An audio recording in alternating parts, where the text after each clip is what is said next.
Hey everyone, welcome to another conversation over drinks. I'm Coach Wolverine, Coach Colonna here. and today we're going to be talking about something that I struggle with a lot: detachment from things, from people, from situations, from expectations. Man, the list can really go on, and it sucks. It really does. This has been a huge life lesson learner for me in the last little bit, where relationships are changing, friendships changing, career paths changing. Just the belief of I should be somewhere by this specific age, and the whole expectations around that and detaching from those, like it's a lot, man. It really is. Going through some stuff where certain people who I never thought were going to leave or exit my life, whether it be by choice or not by choice, it's a little bit of a wake-up call of needing to be able to move away from that stuff. Yeah, it's so one thing that I've learned with detachment is that it's not easy for any of us. And there's no such thing as an instruction manual for doing this whole thing of detaching from things. But the one thing that I have learned is the first detachment has to be from the expectation. All expectations have to be completely detached from. Because if we release the expectations in our lives, we're able to have things come and go without holding any sort of meaning or definition to it, and just allowing things to happen. And it's one of those funny things where, like, I'm sure you've gone through other aspects in your life where it's like, you can write it out 1,000 times, but it's like there's just a part of it where it doesn't want to click. It doesn't want to just sink in there. We like to believe that our situations or relationships or anything, there's something in there that makes it the exception to the rule. We can write down the rule, but then we're going to hyper justify to make it the exception to the rule. Yeah. When in reality, it's a rule because other people need to hear it.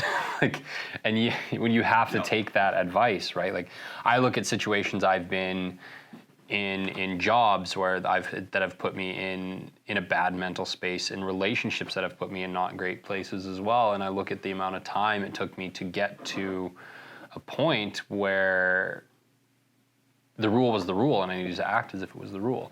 And it's one of those crazy things, and it happens with everything. Like, I think yourself, anything that starts to attach itself to a part of your identity, right? Like, that's your foundation. Your friendships you've had for a long time is a part of your identity. Yep. Because it's your group.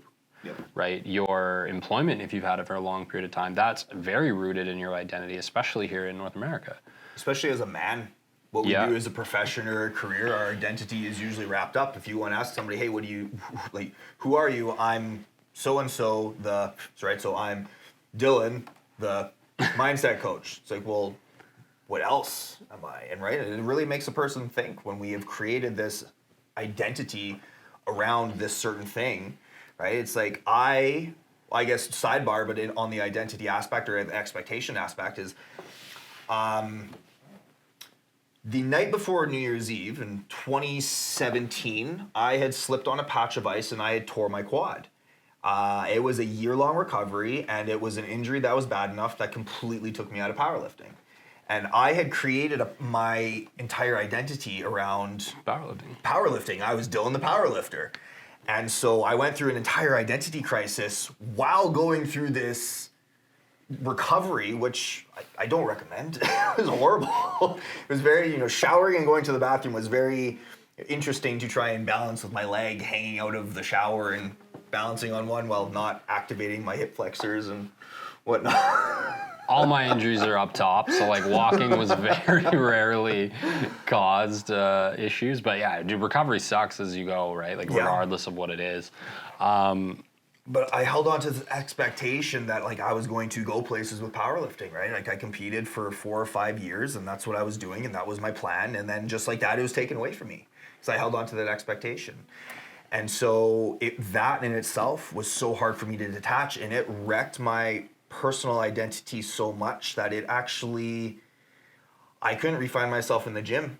Like, for me, like, I found no oomph even just going to the gym. I felt no desire to. I felt it got to the point where I'm like, why do I even bother? So that, like, for you, right, powerlifting, because you were so like enveloped in it, and it was one of your first things where you found like a sport or a performance, right, that you got to thrive in. Yep. So I have this conversation with a lot of my buddies and a lot of people, that a lot of other coaches and stuff. This is a massive issue for people, especially in like a collegiate level for sport. When you finally like come out of your sport, like I know for me, like when I remember driving home from hockey when I like quit a team, and like I wasn't on a good team for my last 2 years of hockey, but I was still playing hockey.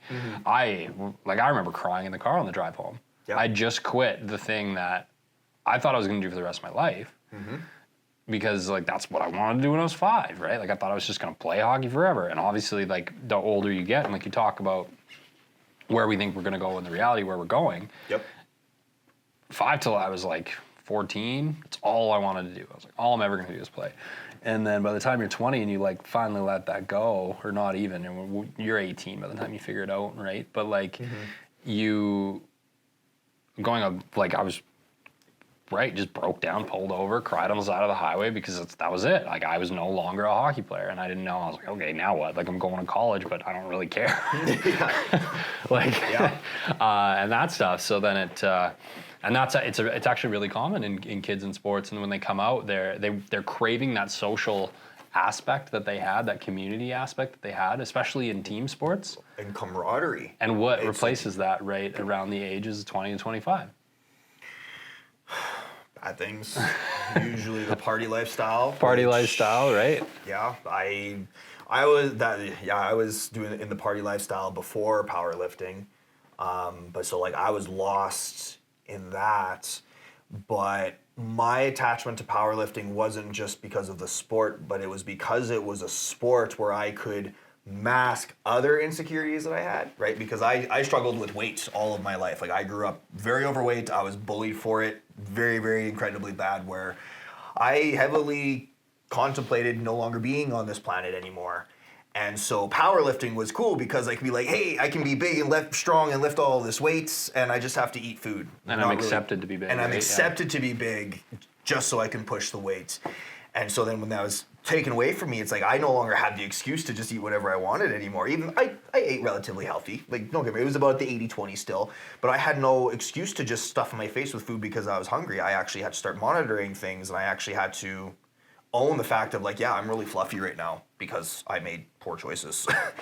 And so, like, I remember getting mad at things of like sitting on my couch and be like, why did I paint the walls this color? Why is the floor on the floor? Like, I know that doesn't even make sense, but I was very angry about the things. And then I started to read, and I started to watch different types of shows that made me think and expand. And it was kind of actually the stepping stones to start going this way. Because then when I went back to work, back when I was managing the nightclub still, I looked at everything different. I got to know Door Guy Dylan. Yeah, you got to know a different version of me in the beginning. I quite a different version of myself as well. So. We both did pretty big 180s over the last few years. That's for sure. That is for sure. But yeah, it's that detachment, right? And that was a hard detachment for me to do. And because I was emotionally invested, because that emotional investment was part of my identity, and like a lot of the stuff that shows up right now in my life is these emotional investments I had with like personal relationships, or emotional investment in different what I had originally thought were career paths, and now, or like even like doing coaching. Like my path on coaching has changed like 3 times. I mean, the same for me. Like I still have an image of like where I want to go and what I want to do, and day by day, I'm like, man, like I don't know. But also, at the root of it all, like the goal when I got into it was to help as many people as I can go through stuff that I went through faster than I did. And that's what holds, I think, the most merit, because even though my coaching, either my style or my niche or whatever, even though it has changed and evolved, the one thing that has always held true throughout this entire process is for me to hold on to the belief of being somebody who I needed when I was younger and be that person for who needs it today. And so I still have that vision of the future, but it's just like, here, and I was originally going this way, and all of a sudden it's like this way. So I'm still getting there, but like, life definitely does not have, life has things in stores. And what I'm learning on this journey is through the process of dropping these expectations, even though you're running on the trail, metaphorically speaking, of course, you're running on the trail and things are being thrown at you. It's just People like, do okay. actually do that though, like run on trails. I'm Well, not yeah. a big run guy, but I do not in this lovely Canadian icy weather.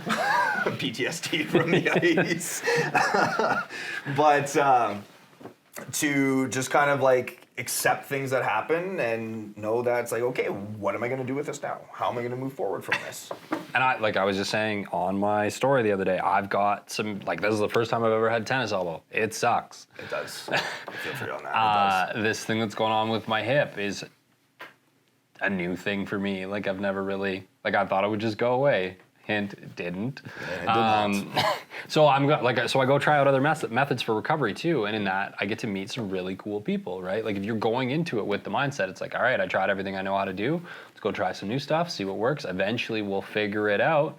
And I think that's such like a downplayed term too. Is like, oh, we'll just figure it out, or like I'll figure it out. That's such a good thing to have. Is like, okay, I'm stuck. I'm in a corner. I'll figure it out, and not just to say that and be like, everyone leave me alone. It's like, I genuinely believe, like, I'm going to figure this out. But when do you figure it out? This is a big one that's with my clients all the time is when do you figure it out? That doesn't matter.